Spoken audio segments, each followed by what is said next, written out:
Assalomu alaykum hurmatli iste'molchilar. Aynan uxlashim qiyin degan insonlar uchun melatonin hamda vitamin B6 bilan birgalikda siz uchun maxsus tabletkalar. Bu ko'proq uxlashi qiyin bo'lgan, uyqusini topa olmayotgan, shomda kirib ketib ham anchagacha u yoqqa ag'darilib, bu yoqqa ag'darilib uxlolmayotgan insonlar uchun. Bilasiz, melatonin bu uyqu gormoni hisoblanadi, lekin uyqu dorisi emas. Buni uxlashdan 1 soat oldin ichiladi, ko'proq suv bilan. Buni ichgandan keyin hech qanaqangi telefonlarga qarab yoki televizor tagida yotilmaydi. Iloji boricha xona qorong'i bo'lishi kerak.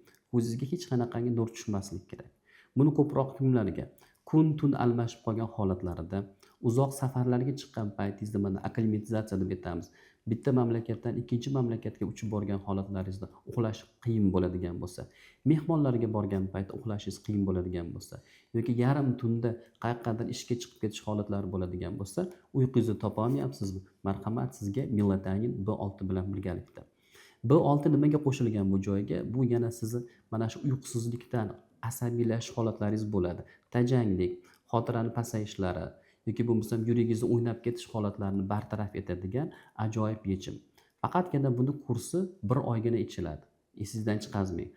Uxlashdan 1 soat oldin ko'proq suv bilan va albatta yuqoridagi talablarni amalga oshiradigan bo'lsangiz, o'z vaqtida uxlashingizga yordam beradi. Yaxshi uxlamagan odam qari ko'rinadi. Yaxshi uxlamagan insonning xotirasi pasayadi. Yaxshi uxlamagan insonning immuniteti tushib ketadi. Yaxshi uxlamagan, agar endi bu bolalarga mumkin emas, to'g'ri. Yaxshi uxlamagan bola bo'y o'sishdan orqada qoladi. Sog' bo'ling, tinch uxlang.